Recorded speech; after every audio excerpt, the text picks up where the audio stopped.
وَإِذَا سَأَلَكَ عِبَادِي عَنِّي فَإِنِّي قَرِيبٌ أُجِيبُ دَعْوَةَ الدَّاعِ إِذَا دَعَانِ فَلْيَسْتَجِيبُوا لِي وَلْيُؤْمِنُوا بِي لَعَلَّهُمْ يَرْشُدُونَ.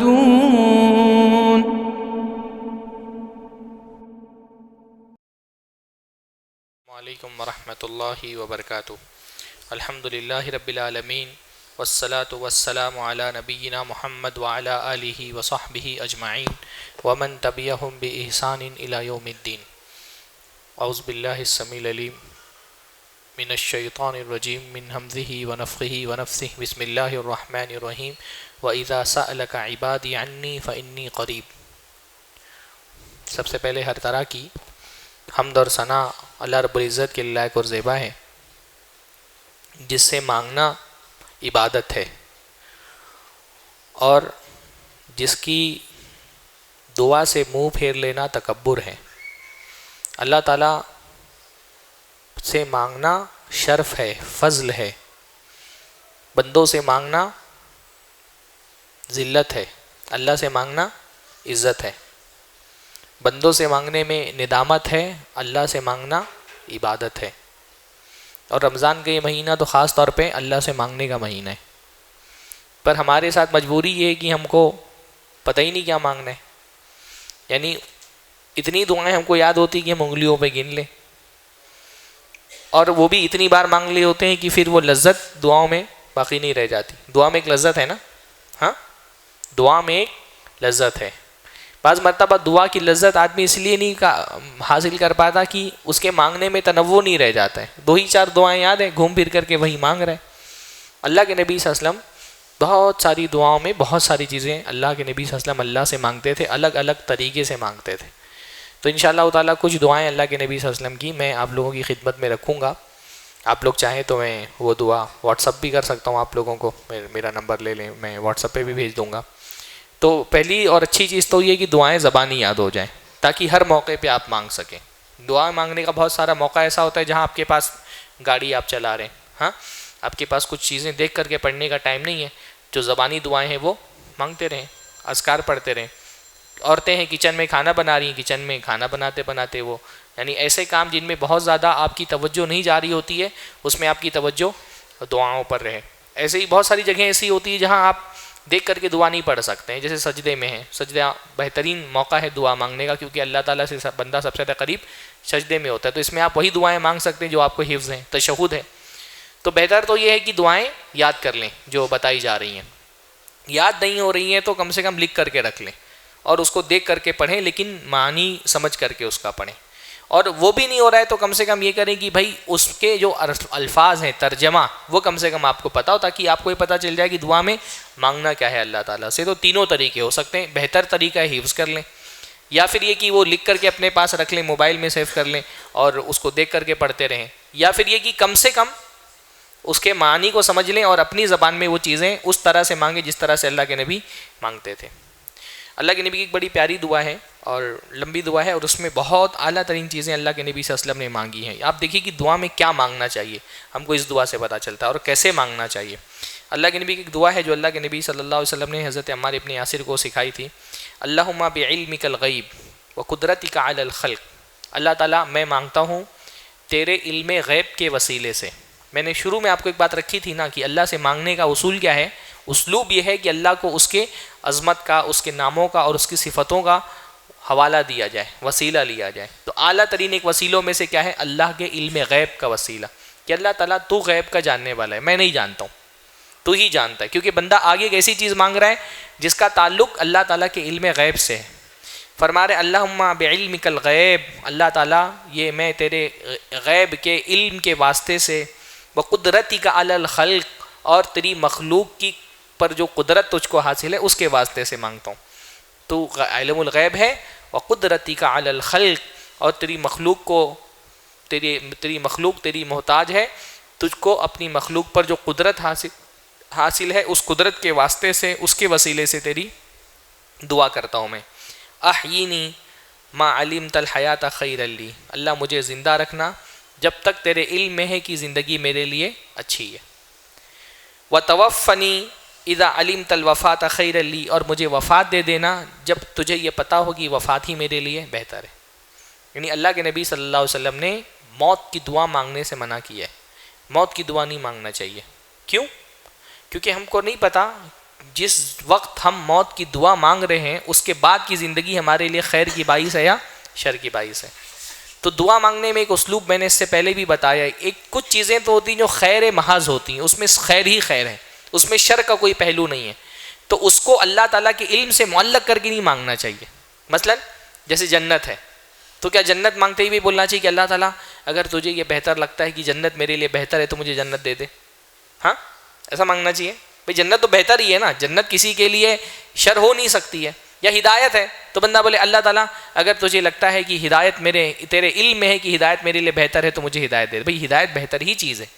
جو چیزیں خیر محض ہیں ان میں بندے کو دعا مانگتے ہوئے اس کو اللہ کے علم کے ساتھ اٹیچ نہیں کرنا چاہیے، اللہ کے علم کے ساتھ معلق نہیں کرنا چاہیے. ڈائریکٹ مانگ لینا چاہیے اللہ جنت دے دے، اللہ جہنم سے بچا لے. اب جہنم سے بچانے کی دعا یہ تو نہیں کر سکتا ہے نا کہ اللہ اگر تجھے لگتا ہے کہ جہنم میرے لیے بری ہے تو مجھے اس سے بچا. بھئی جہنم سب کے لیے بری ہے، جہنم اچھی چیز نہیں ہے. پر کچھ چیزیں ایسی ہوتی ہیں جن میں خیر بھی ہو سکتا ہے شر بھی ہو سکتا ہے. تو کیونکہ مجھے تو نہیں پتہ اللہ تعالیٰ خیر ہے یا شر ہے، تو میں اس کو تیرے لیے حوالے کر دیتا ہوں. اگر تجھے یہ لگتا ہے کہ وفات میرے لیے خیر ہے تو جب مجھے وفات دے دینا. جب تک میری زندگی میں خیر ہے اور تیرے علم میں لگتا، تو مطلب ایک میں اردو میں بول دے رہا ہوں، ورنہ اصل کیا ہے تو اللہ کو تو کچھ لگتا نہیں، اللہ تعالیٰ کو تو کنفرم پتہ ہے. تو اللہ اگر تیرے علم میں ہے کہ یہ زندگی میرے حق میں بہتر ہے تو مجھے زندہ رکھ، اور اگر جب تیرے علم میں ہوگا کہ یہ زندگی میرے لیے بہتر نہیں رہے گی تو مجھے موت دے دینا. تو موت کی دعا نہیں مانگنا چاہیے، بلکہ اللہ تعالیٰ سے یہ دعا مانگنی چاہیے کہ اگر حیات میں خیر ہے تو حیات دے. کیونکہ ہو سکتا ہے بھائی ہم مصیبتوں سے بہت پریشان ہوں، پر ہو سکتا ہے یہ مصیبتیں ہمارے لیے بہتر ہوں. ہو سکتا ہے کہ ہم گناہوں سے پریشان ہوں، پر اللہ تعالیٰ آگے کی زندگی میں ان گناہوں کی توفیق ہم کو دینے والا ہوں.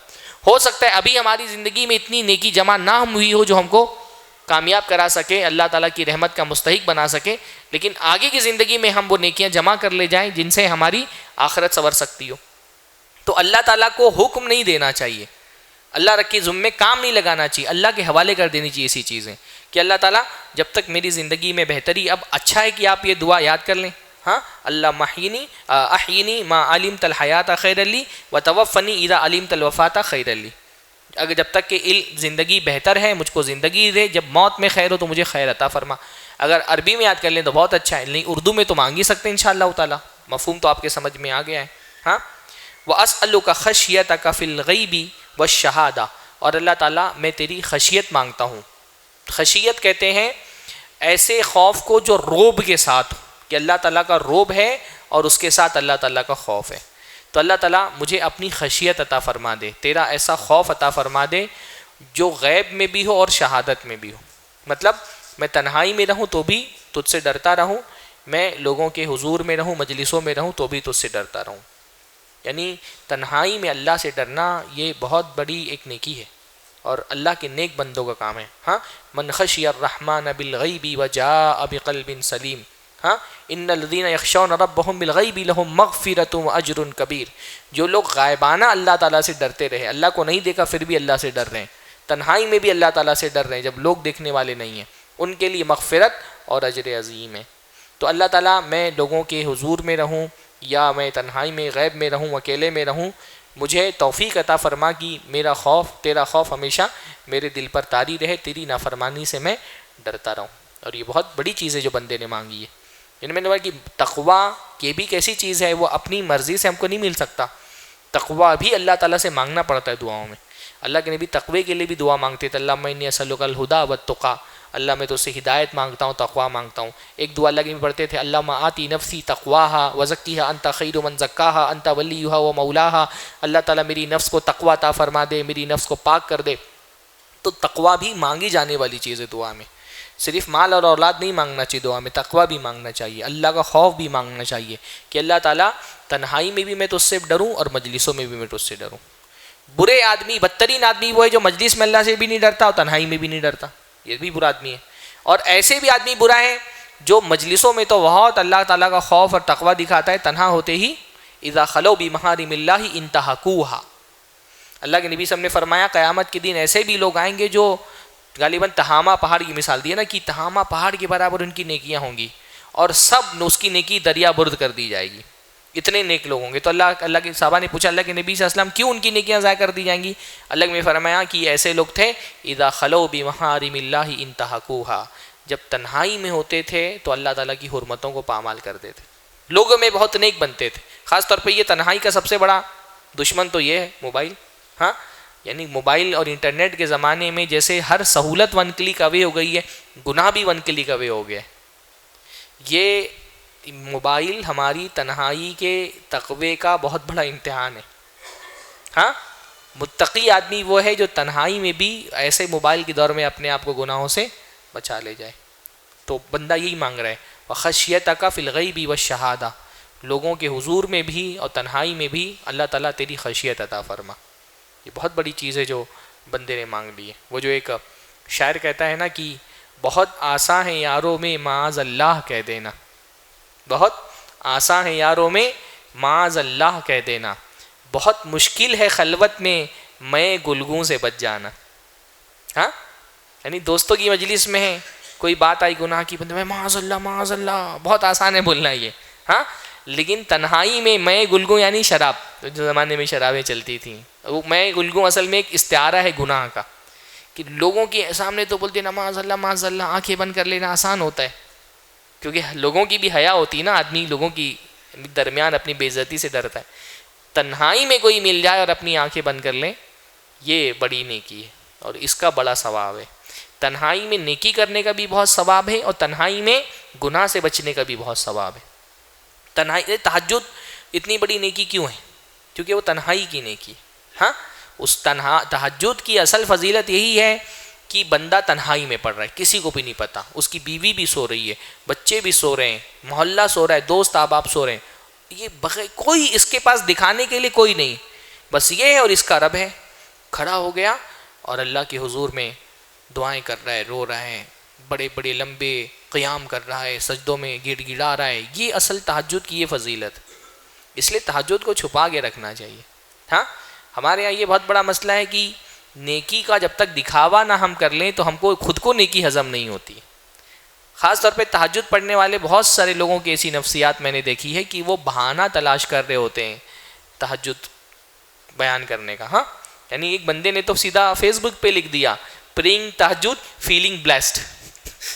ارے بھائی تہجد پڑھ رہا ہے اس کو بھی اپڈیٹ کر رہا ہے، تہجد پڑھ رہا ہوں اور اللہ تعالیٰ کی رحمت محسوس ہو رہی. یہ نہیں ہونا چاہیے. ایون تہجد پڑھنے والوں کو تو مسئلہ بھی کسی عالم سے پوچھنا ہے تو ایسے پوچھنا چاہیے کہ کوئی آدمی اگر تہجد پڑھے، یہ نہیں بولنا چاہیے میں تہجد پڑھتا ہوں، اور کوشش کرنا چاہیے تنہائی میں جا کر کے پوچھیں.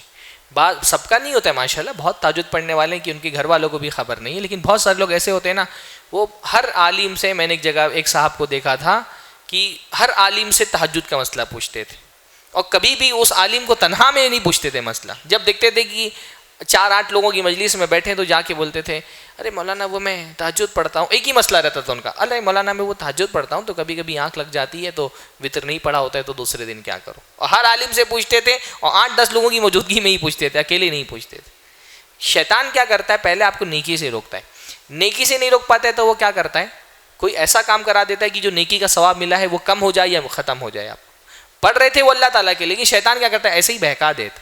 ہاں ایک صاحب کہا تہجد پڑھتے تھے، اب وہ سوچ رہے کسی کو پتہ ہی نہیں چل رہا میں تہجد پڑھتا ہوں. تو ایک مجلس میں بیٹھے تو بولے ارے رات میں بلی بہت میاؤں میاؤں کرتی تھی بھائی، رو رہی تھی 3 بجے. تو لوگوں نے بولا آپ کو کیسے پتہ چلا؟ بولے ارے وہ میں تہجد پڑھنے کے لیے اٹھتا ہوں نا. تو یہ شیطان کا بہکاوا ہوتا ہے. ہاں شیطان ہماری نفسیات کی کمزوریوں کو بہت اچھے سے جانتا ہے، اس لیے یہ بہت بڑی چیزیں جو بندہ مانگ رہے ہیں. خشیتک فی الغیب والشہادہ، کہ اللہ تیری خشیت عطا فرما. اور خشیت میں یہ بھی آتا ہے کہ بندہ گناہوں سے بچ جائے، خشیت میں یہ بھی آتا ہے کہ بندہ نیکی کرے. اس لیے بہت سارے علماء پرانے کہا کرتے ہیں نا کہ کچھ نیکیاں تمہاری ایسی ہونی چاہیے جو صرف تمہارے اور اللہ کے بیچ میں ہونی چاہیے، تیسرے کسی بندے کو نہیں پتہ ہونی چاہیے. ہاں صدقے کے بارے میں اس لیے کیا فضیلت آتی ہے کہ تمہارا دایاں ہاتھ دے تو بائیں ہاتھ کو بھی پتہ نہ چلے. تو بندہ کہہ رہا ہے اللہ تعالیٰ میں تیری خشیت مانگتا ہوں. اچھا یاد کر لیں تو بہت اچھا ہے، یاد نہیں ہو تو کم سے کم اردو زبان میں مانگے. وَأَسْأَلُكَ خَشْيَتَكَ فِي الْغَيْبِ وَالشَّهَادَةِ وَأَسْأَلُكَ كَلِمَةَ الْحَقِّ فِي الرِّضَا وَالْغَضَبِ. اور اللہ تعالیٰ میں حق بات بولنے کی توفیق تجھ سے مانگتا ہوں، چاہے میں خوش ہوں یا میں غصے میں رہوں، رضامند رہوں تو بھی میری زبان سے کوئی ناحق کلمہ نہیں نکلے۔ یعنی یہ دو صورتیں ہوتی ہیں جہاں بندہ اپنی زبان نہیں سنبھال پاتا۔ بہت سارے لوگ دیندار ہوتے ہیں لیکن جب انجوائمنٹ کے موڈ میں ہوتے ہیں تو اپنے آپ کو کنٹرول نہیں کر پاتے۔ کتنے سارے ویڈیوز آتے ہیں داڑھی والے چچائیں اور میوزک پہ ناچ رہے شادی میں۔ ہاں، خوشی میں آدمی بعض مرتبہ اپنے آپ کو کنٹرول نہیں کر پاتا، ناحق باتیں بول دیتا ہے، اور کبھی غصے میں اپنے آپ کو کنٹرول نہیں کر پاتا۔ غصے میں تو ظاہر سی بات ہے شیطان بندے پر حاوی ہو جاتا ہے۔ شیطان کو اگر بندے کا دماغ کنٹرول کرنا ہے تو اس کو غصے میں لے کر کے آتا ہے۔ اس لیے غصہ پینے کی بہت فضیلتیں آئی ہیں، جنت کا ایک پورا دروازہ اللہ تعالیٰ نے غصہ پینے والوں کے لیے رکھا ہے۔ تو اللہ تعالیٰ مجھے توفیق دے کہ میری زبان سے کلمہ حق ہی نکلے، چاہے میں خوش رہوں یا ناراض رہوں۔ وَأَسْأَلُكَ الْقَصْدَ فِي الْفَقْرِ وَالْغِنَى، اور اللہ رب العالمین فقیری ہو یا غنا میں تجھ سے اعتدال کی توفیق مانگتا ہوں۔ دونوں جگہوں پر بندہ اعتدال سے ہٹ جاتا ہے۔ کبھی مال آتا ہے تو بندہ اعتدال نہیں کر پاتا، ہاں، یا تو فضول خرچی کرنے لگتا ہے، پیسے ہی لٹا رہا ہے۔ اللہ تعالیٰ نے دے دیا ہے تو سمجھتا ہے کہ میرا ہی ہے، میں جیسا چاہوں خرچ کروں، کوئی مجھ سے حساب نہیں لینے والا ہے، یا کنجوسی کرنے لگتا ہے۔ کبھی فقیری میں بھی آتا ہے تو اعتدال کا راستہ نہیں اختیار کرتا ہے، بہت مایوس ہو جاتا ہے، اللہ رب العالمین سے شکوے شکایتیں کرنے لگتا ہے، حرام کی طرف جانے لگتا ہے فقیری سے بچنے کے لیے۔ تو اللہ تعالیٰ حالات تو تبدیل ہوتے رہتے ہیں، کبھی غنا ہوگا کبھی فقر ہوگا، پر اللہ تعالیٰ فقیری بھی دے تو اس میں اعتدال کی توفیق نصیب فرما، وسط رہنے کی، بیلنس رہنے کی توفیق دے، اور غنا بھی دے تو اللہ تعالیٰ اس کا صحیح استعمال کرنے کی توفیق عطا فرما۔ اب دیکھیں کتنی پیاری دعا ہے، وَأَسْأَلُكَ نَعِيمًا لَا يَنْفَدُ، اللہ تعالیٰ میں تجھ سے ایسی نعمت مانگتا ہوں جو کبھی ختم نہ ہو۔ کون سی نعمت ہے یہ؟ ہاں، سب ایک نعمت دنیا کی کتنی بھی بڑی ہو وہ تو ختم ہو جائے گی، کم سے کم موت کے بعد تو ختم ہو ہی جائے گی۔ تو ایسی نعمت جو کبھی ختم نہ ہو، اس سے مراد کیا ہے؟ اصلاً جنت کی نعمت، وہ ختم نہیں ہوگی، ہے نا۔ ما عندکم ینفد وما عند اللہ باق، جو تمہارے پاس ہے وہ تو ختم ہی ہو جائے گا، وہ تم کتنی بھی کوشش کر لو وہ بچنے کا نہیں ہے۔ جو اللہ کے پاس ہے وہ باقی رہنے والا ہے۔ تو اللہ تعالیٰ میں تجھ سے ایسی نعمت مانگتا ہوں جو کبھی ختم نہ ہو۔ وَأَسْأَلُكَ قُرَّةَ عَيْنٍ لَا تَنْقَطَعُ، اور تجھ سے ایسی آنکھوں کی ٹھنڈک مانگتا ہوں جو کبھی ٹوٹے نہ۔ اب آنکھوں کی ٹھنڈک اللہ نے بہت ساری چیزوں میں رکھی ہے، دنیا میں بھی آخرت میں بھی۔ اصلاً تو بندے کو آخرت کی آنکھوں کی ٹھنڈک مانگنی چاہیے، دنیا میں بھی آنکھوں کی ٹھنڈک کیا ہے؟ اب جس کو جس چیز کا شوق ہے وہ اس کی آنکھوں کی ٹھنڈک ہے۔ اللہ کے رسول کی آنکھوں کی ٹھنڈک کیا تھی؟ نماز۔ اللہ نے فرمایا قرۃ عینی فی الصلاۃ، آنکھوں کی ٹھنڈک نماز ہے۔ ہاں، باقی دنیا کی نعمتیں بھی آنکھوں کی ٹھنڈک ہوتی ہے بھائی۔ بیوی آنکھوں کی ٹھنڈک ہے کہ نہیں ہے؟ سوچنا، بیوی بھی آنکھوں کی ٹھنڈک ہے بھائی، ہاں، بچے آنکھوں کی ٹھنڈک ہے۔ حب لنا من ازواجنا وذریاتنا قرۃ اعین، اللہ تعالیٰ میری بیوی کو اور میرے گھر والوں کو آنکھوں کی ٹھنڈک بنا دے۔ تو بچے آنکھوں کی ٹھنڈک ہیں۔ تو دنیا کی نعمتوں میں بیوی اور بچوں سے بڑی کیا نعمت ہو سکتی ہے؟ آدمی جو سکون اپنی بیوی اور بچوں کو دیکھ کر کے، یعنی میں کئی سال کا میرا تجربہ رہا کہ کوئی مجھ سے پوچھے کہ زندگی میں تمہارے سب سے بہترین سب سے خوشگوار لمحہ کون سا گزرا ہے، تو مجھے محسوس ہوتا ہے کہ جب پہلی مرتبہ میری پہلی بچی پیدا ہوئی اور ڈاکٹر نے لا کر کے ہاتھ میں دیا تو مجھے ایسا لگا کہ اب مجھے کچھ نہیں چاہیے دنیا میں۔ ایسا لگا کہ ساری جو دنیا کی نعمتیں ہیں وہ سمٹ کے قدموں میں آ گئی، جیسے لگا کہ اب کوئی تمنا ہی نہیں رہے گی باقی۔ ایسا ہوتا ہے نا، کچھ مومنٹ زندگی میں ایسے آتے ہیں کہ آدمی کو لگتا ہے کہ مطلب سب کچھ خدا سے مانگ لیا، تجھ کو مانگ کر اٹھتے نہیں ہیں ہاتھ میرے اس دعا کے بعد۔ کچھ لمحات ایسے ہوتے ہیں زندگی کے۔ تو بچوں میں اللہ تعالیٰ نے بڑی راحت رکھی ہے نا۔ آدمی آفس سے تھک کر کے آتا ہے اور مسکراتے ہوئے بچہ آ کر کے جب اس سے لپٹ جاتا ہے تو سارا غم، تکلیف، درد، سارا ٹینشن بھول جاتا ہے آدمی جیسے ہی بچے کو سینے سے لگاتا ہے۔ ہاں، تو دنیا بھی ایسا نہیں کہ صرف آخرت ہی کی نعمتیں جو آنکھوں کی ٹھنڈک ہیں، دنیا کی نعمتیں بھی آنکھوں کی ٹھنڈک ہوتی ہیں۔